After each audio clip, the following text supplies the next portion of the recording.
Alright, sa Mariana Brooks Point po tayo para sa military exercise at ongoing The yung turboprop aircraft simulation. A-29B Super Tucano of the 15th Strike Wing of the Philippine Air Force is a turboprop light attack aircraft designed and built by Embraer. The turboprop aircraft is designed for light attack, counter-terrorism, close air support, aerial reconnaissance, in a low-threat environment, as well as providing pilot training.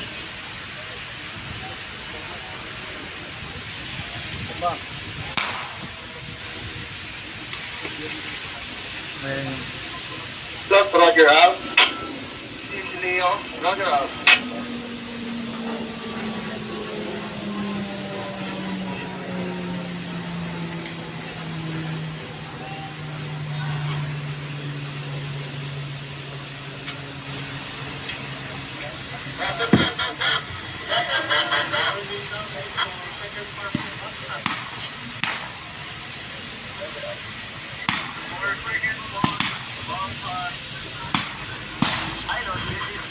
With the conduct of amphibious air support and the arrival of reinforcement, they will begin their approach towards the objective.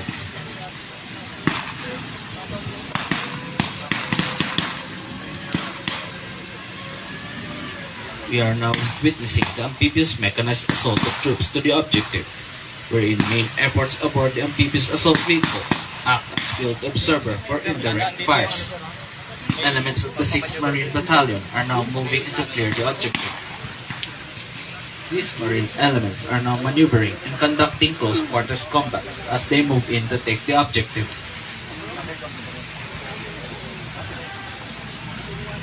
The synchronization and perfect timing by execution is very critical for this kind of operation, since all this action made by the friendly forces will dictate the success of their mission.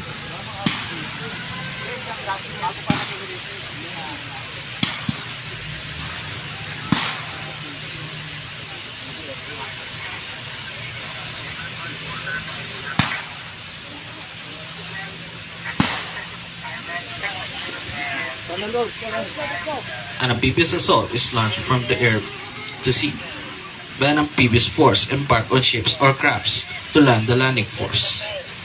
The salient requirement of an amphibious assault is the necessity for rapid build-up of the combat power ashore to full coordinated striking power as the attack progresses towards the amphibious force objectives. The organic capabilities of amphibious forces, including air and fire support, logistics, and mobility, enable them to gain access to an area by forcible entry. The amphibious assault may be designed to compromise the initial phase of campaign or major operation, where the object is to seize and establish a military lodgment and support the introduction of follow-on forces to occur simultaneous with other operations or deny freedom of movement by the enemy. This undertaking requires an intricate coordination of numerous military specialties, including power, naval gunfire, naval transport, logistical planning, specialized equipment, land warfare, and extensive training and nuances of this maneuver are all involved.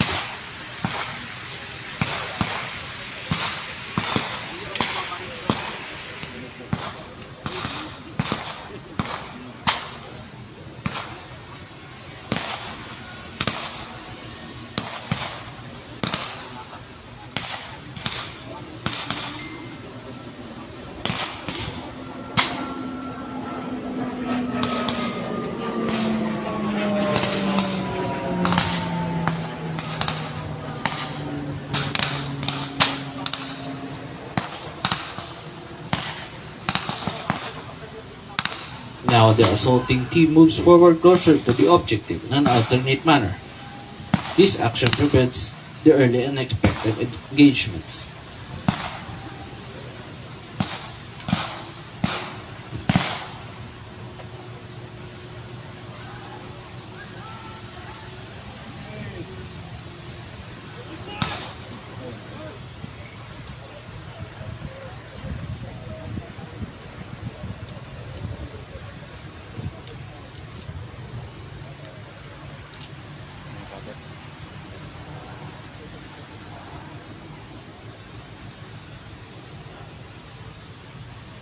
Meanwhile, Kindly direct your attention towards the sea.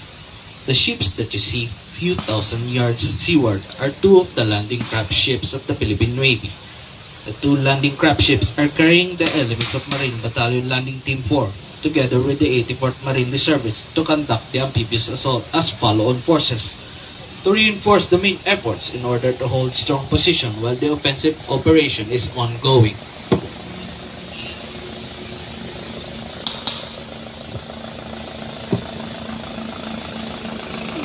Please direct your attention in the air. Approaching is the NH-430 Augusta Westland Power Helicopter 109 of the Philippine Navy, providing joint amphibious air support together with the Philippine Air Force.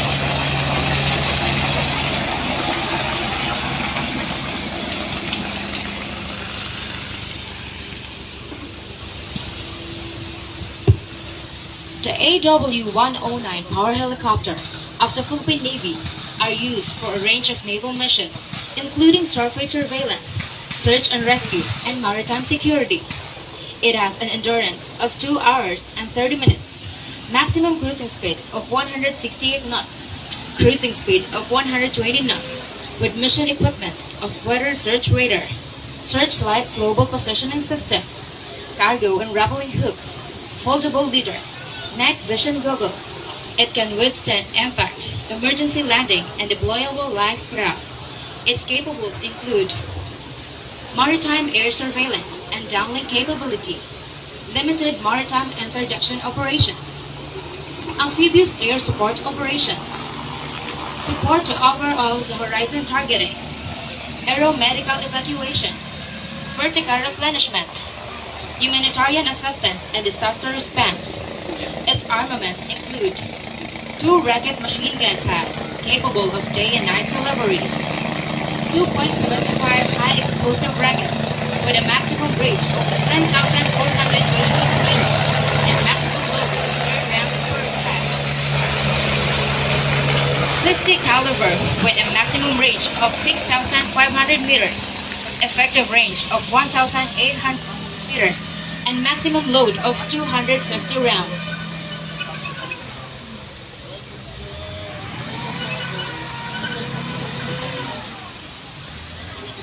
Baka may malis na nakakumuplat dyan, ha? Kaya na.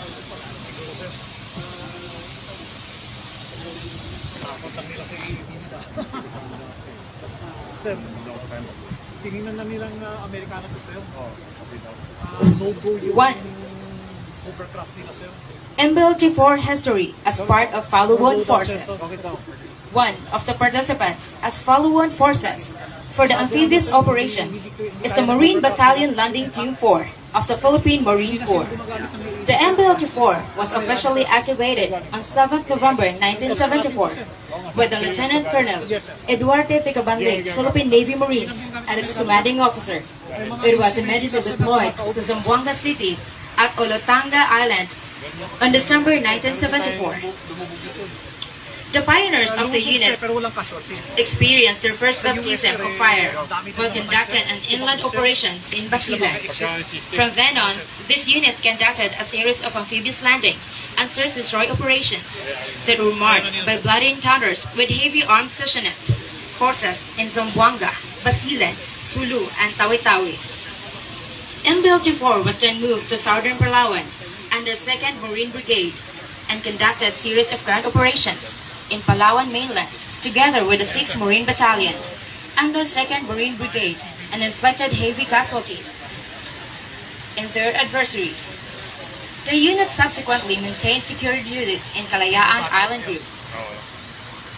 The battalion's rich history include notable accomplishments in its objectives all over the Philippines to include suppressing the MNLF threat in Palawan, combat operations on the all-out war campaign against MILF, conducted of hot pursuit operations to rescue foreign hostages abducted by Abu Sayyaf group in the province of Sulu, and various other combat operations that lead to recent release of kidnapped victims, arrest of prominent sectionist personalities, and recovery of various war materials.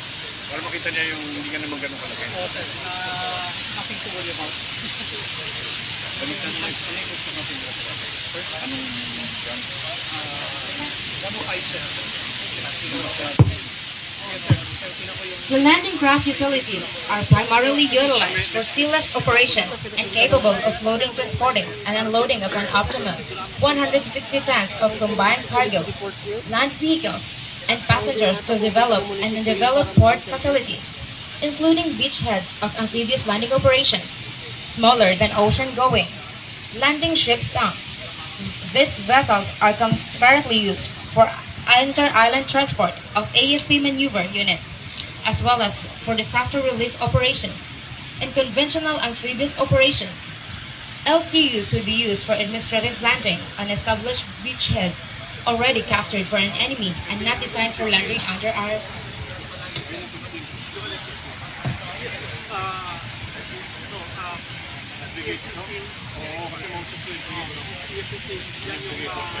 As you can observe, the follow-on forces also arrived at the bridge landing site and are also conducting follow-on operations to serve as reinforcement to the primary landing force. The Marine platoons, together with the Marine Reservists, then move tactically towards their objective. Their task is to deny any enemy reinforcements. Subsequently, the objective to be cleared will be designated as the site where the advanced echelon from logistics combat elements will preposition its ground logistics hub. This hub is intended to support follow-on ground operations, which will be conducted of the sea-based logistics from the amphibious platform LD-601. Subsequently, the LCU now proceeds to the safe distance as far it waits for a withdrawal of the landing team.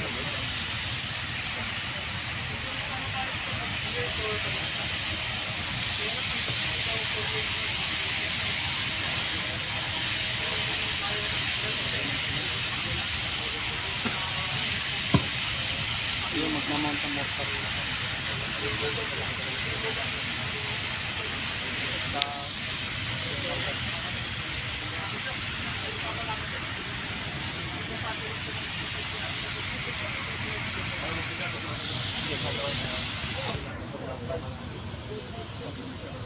Great! Bravo, bravo! Alpha Mike, 2 takbo, mention, over. This is Ilos, roll your eyes. Ito kasi gawin 3 to 4 kilometers na tayo. Pero pinag-upload na rin tayo.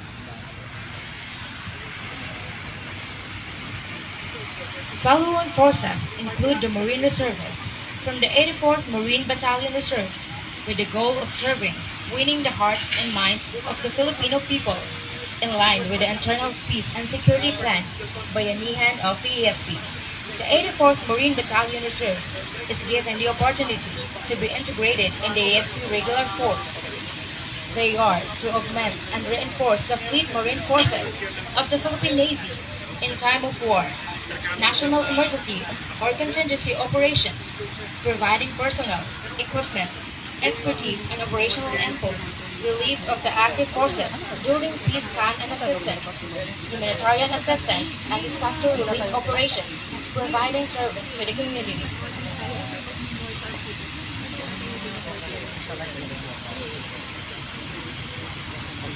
Please perimeter security at West Charlie, Figure 50.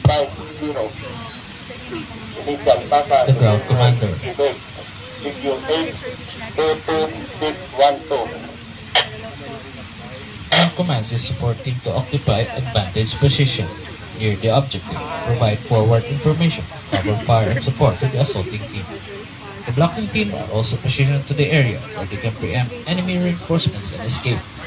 The actual scenario, the position of the blocking teams are presumed to be 1 kilometer away from the objectives to serve its purpose. However, due to limited exercise space, we position them on the outermost part of the exercise area.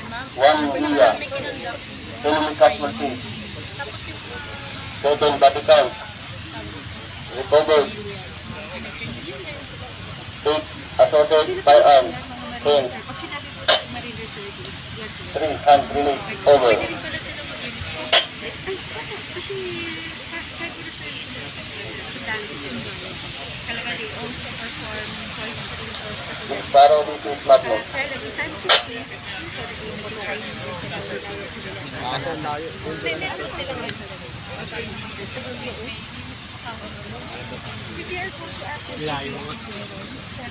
What you are witnessing right now is the establishment of tactical command posts in the area, followed by a fire base and a battalion aid station.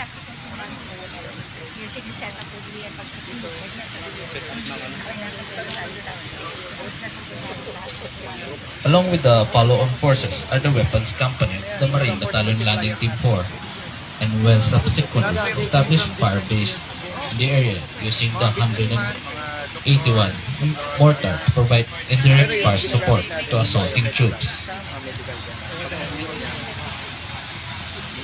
Amnesia, enemy casualties, 7 body parts, recovered, 8 assaulted firearms, and 3 hand grenades. Over. The objective has been cleared. After clearing the objectives, troops now recover enemy firearms and equipment. Wounded enemies will be given necessary medical needs and will apprehended together with the Yung surrenderies. ginagawa niya, nag-gunlaying siya. Gunlaying, hindi kasi basta-basta niya yan. May mga ano yan, balance, may mga bubbles na tinatawag. Ginagunlay niya tawag yan. So, isa sa mga objective natin, mabilis sila mag-gunlay. Mag-gunlay.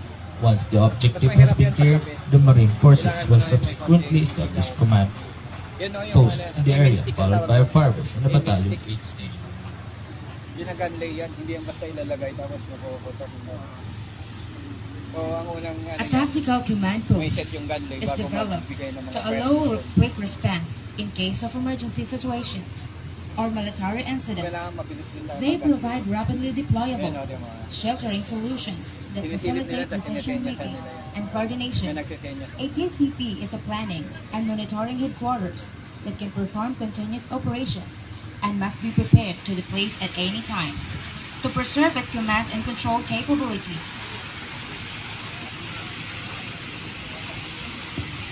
A fire base or fire support base was a temporary military encampment widely used during the Vietnam War to provide artillery fire support to infantry operating in areas beyond the normal range of fire support from their own base camps.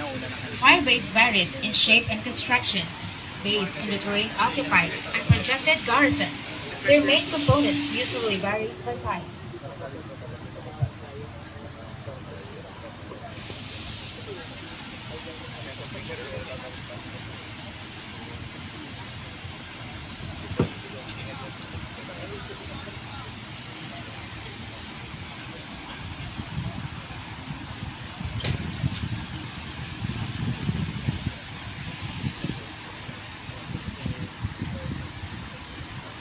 Yan, ongoing po yung military exercise dito sa Mariñana, Brooks Point, Palawan. At yung nakikita nyo na yon ay yung paglalagay ng magiging command base para dito sa ongoing ano. Iba rin to sa mga nakaraang amphibious military exercise doon sa mga kamandag tsaka iba pa. Dahil dito ay sa Ajax Dagit pa na ito ay nagsiset up sila ng command post at yun yung mga amphibious tank na yun ay naka-position para sa mga atake at ito yung mga sundalo na naka-deploy para magbantay ng palibot ng kanilang pinasok na lugar. Complementing the archipelagic coastal defense, force mix with amphibious operations as its core Nag-set up sila ng mortar. Kung nakita niyo yung mortar na yon, medyo malayo lang kasi sa atin. Yun yung mortar na yon. In strategic areas nationwide to quickly respond to any threat of disasters.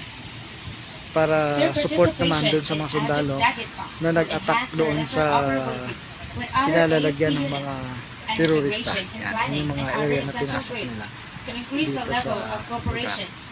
May distansya lang tayo dahil sa siyempre para hindi makasagabal sa pagkilos ng mga sundalo sa kanilang ginagawang operations.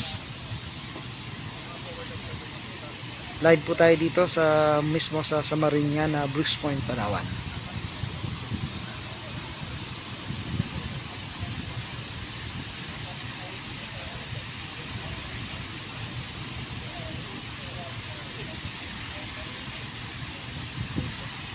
the enemy destroyed, establish tactical command post, battalion 8 station, fire base station. How copy, sir? Over. This is Atlas, good copy, over. This is Leo, out.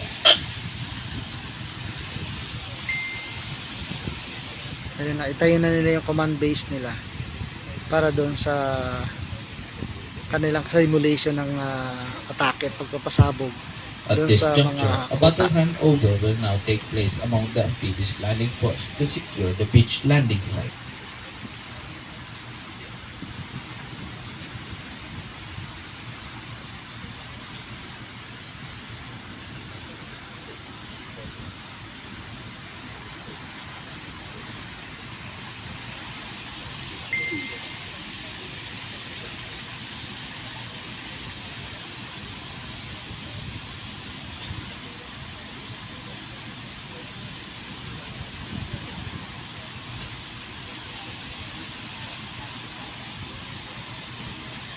An amphibious assault is accomplished by employing an amphibious landing force on hostile or potentially hostile shore controlled by the enemy in order to establish a lodgment or base operation as a starting point to further its military operation.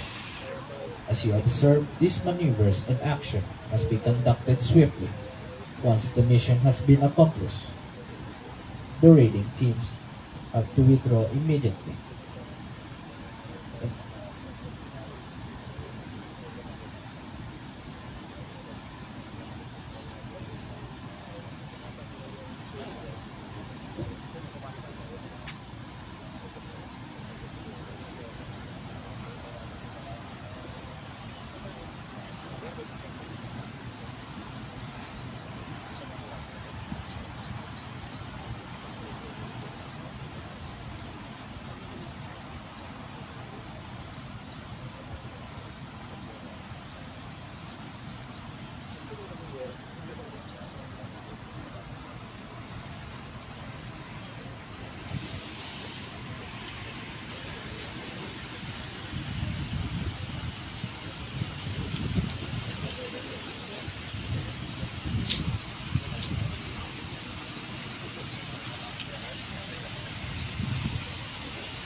Thus, the mission was accomplished with no casualty side on the government. At this juncture, may we call on the participants of the Ajax Dagatpa FTX-3 to march up towards the stage.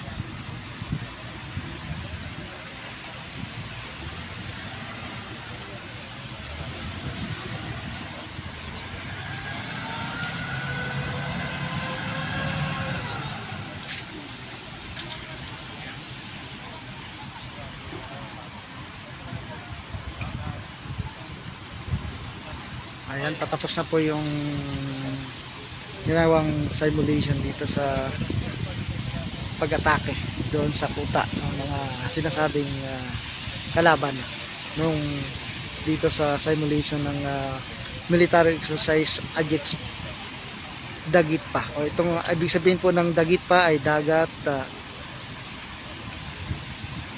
langit at lupa. Yun yung ibig sabihin ng Dagatpa ng military exercise. Ito ay sa pagitan ng Philippine Air Force, Philippine Navy at ng Philippine Army. Tatlong sangay ng Armed Forces of the Philippines na nagsagawa ng military exercise dito sa bayan ng Brooks Point, particular sa beach ng Samariñana, Brooks Point, Palawan. So yan yung yan yung mga sundalo na nagkalahok sa isinagawang military exercise. At pagkatapos nito ay ang pinakaprograma ng military exercise nito. At yung mga amphibian tank na yan ay dyan din nakaposisyon kasama. Ayan ay mga sundalo na kasama sa military exercise nito. Dito at doon yung sa unahan naman yung mga barko ng Pilipinas kanina na ginamit din dito sa assault na ito. Yan. Ito yung ayun yung mga barko, nakikita ninyo yun sa unahan. At kanina nakita rin doon sa mga una yung eroplano at chopper na nag-flyby bilang bahagi ng air support dito sa military exercise na ginawa live dito sa Samariñana, Brooks Point, Palawan. So yan yung kaganapan dito sa araw na ito, at hindi lang ito, dahil mayroon pang bukas ay abangan po ninyo yung military exercise pa rin, live firing exercise naman sa bayan ng sa barangay Punta Baja, sa bayan ng Rizal, Palawan. Bukas po yan gaganapin naman doon sa Punta Baja, Rizal, Palawan. So yan yung kaganapan dito sa Samariñana, Brooks Point, Palawan, sa military exercise Ajax Dagat pa. Ika-6 na taon na military exercise ng Philippine Navy, Air Force at ng Philippine Army. At ito yung kanilang outdoor exercise kasama dito sa labas ng Westcom, kasi sa Western Command isinasagawa yung kanilang table exercise at ilang pang mga exercises na ginagawa sa bahagi ng kanilang military exercise ngayong taon. At bukas nga ay subukan din natin ma-live yung military exercise, yung live firing exercise naman.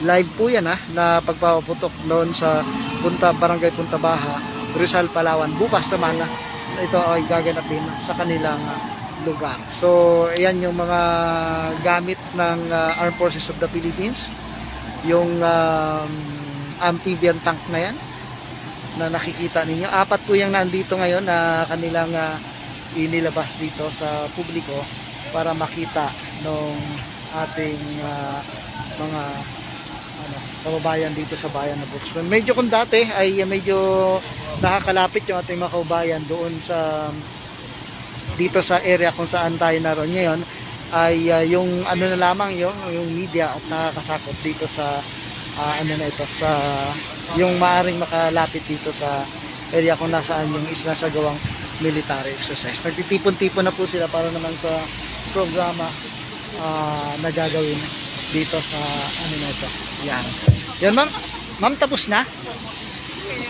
Ma'am Che, tapos na po? Opo. Bali, yung landing pad. Opo. So, programa na lang po. Ito ay nagpo-consolidate na yung mga forces po natin dito, so we can report to our guest of honor that the landing exercises will complete. Si Major Cheryl Tindog, at live nga tayo dito sa beach ng Barangay Samariñana, Brooks At Point, this Palawan. juncture, may we request okay. Commander Western Yan na, Command, nakapuwes na para sa Vice programa ng kasunod, di ba ma'am? Na ano? Carlos, Philippine Navy, Mamaya, for his message. mag-live ulit tayo para sa ano pa.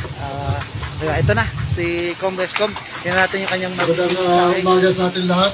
Si First of all, I'm Vice let you from everybody that I'm wearing two Alberto hats Carlos, today ang as Western Western Command, and also as the representative of our Chief of Staff, Lieutenant General Bartolome Vicente Bacaro, who is due to an equally important event cannot join us today, but he sends his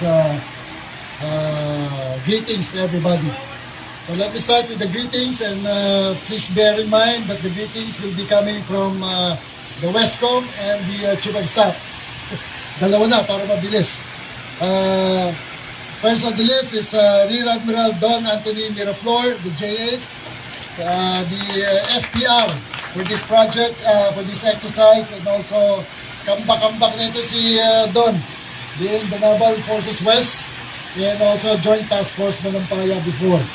So thank you for being here, Don. Next is my classmate, Brigadier General Marvin Licodini, the Exercise Director, who is the Commander of the AFP Education and Training Command. Brigadier General Jimmy Larida is the Commander of our 3rd Marine Brigade. He commands the biggest land forces, ground forces in Palawan. So yung ating yan po kung nakikita niyo yung dalawang special forces ng US na yan, mga observer lang po yan sila dito sa military exercises na ito ng Armed Forces of the our Philippines. Commander Naval Forces West, Captain Alan Javier. Alright, yan lang commands all the naval ito forces muna, at in magbabalik Palawan. pa tayo sa ibang So, mga yung kaganapan ating, mamaya dito pa rin sa presence Samariñana, patrols Brooks in the Point, West Philippine Sea is Palawan. also all under Alan Javier. Yan po yung We also have yan the yung Deputy kaganapan Commander na of the inuugat Tau natin West, ngayong araw na ito.